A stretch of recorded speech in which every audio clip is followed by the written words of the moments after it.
Wakil Ketua LPSK atau Lembaga Perlindungan Saksi dan Korban mengungkap kronologi pemberian amplop yang berasal dari Irjen Verdi Sambo di kantor Propam pada 13 Juli 2022 silam. Terdapat dua amplop tebal berwarna coklat yang diakui LPSK berasal dari pihak Verdi Sambo. Wakil Ketua LPSK Edwin Partogi Pasaribu mengungkap kronologi pemberian amplop berasal dari Irjen Verdi Sambo. Ada dua buah amplop tebal berwarna coklat yang diakui LPSK berasal dari pihak Verdi Sambo. Hal ini disampaikan Wakil Ketua LPSK Edwin Partogi Pasaribu. Lembaga Perlindungan Saksi dan Korban atau LPSK mengungkap adanya pemberian dua amplop tebal ke LPSK seusai melakukan pertemuan dengan Irjen Pol Verdi Sambo pada Juli lalu di kantor Propam Polri. Pernyataan itu awalnya diungkap oleh Menko Polhukam Mahfud MD seusai menerima laporan dari LPSK. Wakil Ketua LPSK menyatakan peristiwa pemberian amplop itu terjadi di kantor Propam pada 13 Juli 2022 silam, atau beberapa hari setelah kabar insiden penembakan yang menewaskan Brigadir J mencuat. Secara terbuka, pihak LPSK langsung menolak apa yang coba dikirimkan Sambo terhadap LPSK. Kasus pembunuhan terhadap Brigadir J memang hingga saat ini masih berlanjut. Terungkap jika otak atau dalang sebenarnya pembunuhan Brigadir J adalah atasannya sendiri, yakni Kadif Propam nonaktif Irjen Verdi Sambo. Berikut kronologi pemberian amplop kepada LPSK. Yang pertama, amplop diberikan 13 Juli. Edwin menyebut jika pemberian amplop itu terjadi di kantor Propam pada 13 Juli 2022 silam atau beberapa hari setelah kabar insiden penembakan yang menewaskan Brigadir J mencuat. Pertemuan di kantor Propam pada 13 Juli 2022 setelah pertemuan dengan Irjen Verdi Sambo dan jeda menunggu kedatangan Baradae, kata Edwin Partogi saat dikonfirmasi tribunnews.com pada Jumat 12 Agustus 2022. Yang kedua, terjadi saat koordinasi dengan Verdi Sambo. Pemberian amplop terjadi saat staf LPSK yang mendatangi kantor Propam berjumlah 2 orang sedang melakukan koordinasi dengan Irjen Pol Verdi Sambo. Hal itu terkait pengajuan permohonan perlindungan termasuk untuk Baradae.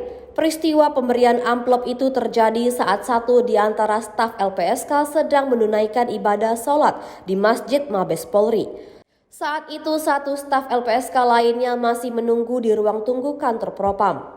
Pada saat kesempatan tersebut, salah seorang staf berseragam hitam dengan garis abu-abu menyampaikan titipan atau pesanan Bapak untuk dibagi berdua di antara petugas LPSK, kata Edwin.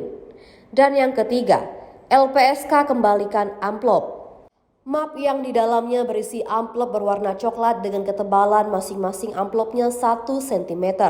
Namun belum sampai dibuka isi amplop tersebut. Saat itu staf LPSK langsung menolak dan meminta untuk amplop itu dikembalikan. Staf tersebut menyodorkan sebuah map yang di dalamnya terdapat 2 amplop coklat dengan ketebalan masing-masing 1 cm, beber Edwin. Petugas LPSK tidak menerima titipan atau pesanan tersebut dan menyampaikan kepada staf tersebut untuk dikembalikan saja, sambungnya. Sikap Verdi Sambo yang kerap memberi barang-barang tertentu ini memang mulai terkuak sedikit demi sedikit. Bukti-bukti lain pemberian barang yang dilakukan Verdi Sambo tidak hanya kepada lembaga penanganan hukum saja. Hal kecil lain misalnya ditemui di sekitaran kompleks perumahannya saat kejadian eksekusi berlangsung. Ada aktivitas yang tak terduga dilakukan Verdi Sambo terhadap perangkat pegawai kompleks perumahannya. Setelah Irjen Verdi Sambo jadi tersangka, muncul pengakuan dari petugas keamanan atau Satpam kompleks rumah pribadi Irjen Verdi Sambo. Rumah pribadi Irjen Verdi Sambo ini terletak di Jalan Saguling 3, Jakarta Selatan. Sang petugas keamanan ini mengaku diminta menutup seluruh portal yang mengarah ke kompleks setelah kasus itu semakin ramai. Untuk menutup seluruh portal, sang satpam mengaku dibayar Rp150.000. S, inisial petugas keamanan kompleks tersebut, menyatakan dirinya diperintah oleh seorang pria dengan bayaran untuk menutup portal kompleks tersebut. Kendati demikian, S tidak dapat menjelaskan secara detail identitas pria tersebut, namun dirinya menyatakan orang itu kerap terlihat di rumah pribadi Irjen Verdi Sambo. Pokoknya jangan dibuka Pak, nanti saya kasih uang. Iya, waktu itu saya nurut, kata S kepada awak media di sekitaran kompleks Jalan Saguling 3, Duren 3, Kalibata, Jakarta Selatan pada Kamis 8 Agustus 2022. S mengaku orang yang memerintahkannya untuk menutup portal tersebut telah memberikan uang sebanyak 2 kali.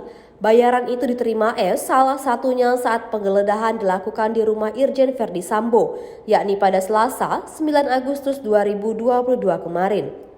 Sama yang jaga itu atau rumah Sambo belum seminggu lah. Pertama Senin, keduanya Selasa 2 kali. Pertama Rp100.000, keduanya Rp50.000 untuk uang rokok katanya, ungkap S.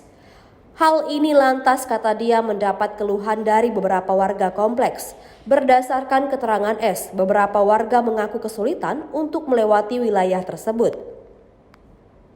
Hal ini lantas menjadi sorotan, sebab saat pertama kali diketahui akan ada pemeriksaan terhadap istri Irjen Pol Verdi Sambo, Putri Chandrawati oleh LPSK. Awak media sangat terbatas untuk mendapatkan akses ke rumah tersebut. Keseluruhan portal yang ada di kompleks tersebut ditutup dengan penjagaan petugas keamanan. Bahkan beberapa kali awak media diminta untuk hanya menunggu di luar kompleks. Pantauan tribunnews.com, keseluruhan akses masuk kompleks tersebut memang ditutup portal. Portal itu tertutup sejak pagi hari. Alhasil, siapapun yang tidak memiliki kepentingan atau bukan warga kompleks diminta untuk memarkirkan kendaraannya di luar portal tersebut. Tribuners, untuk mengetahui informasi lebih lanjutnya, Anda dapat menyaksikan di YouTube Tribun Singkawang.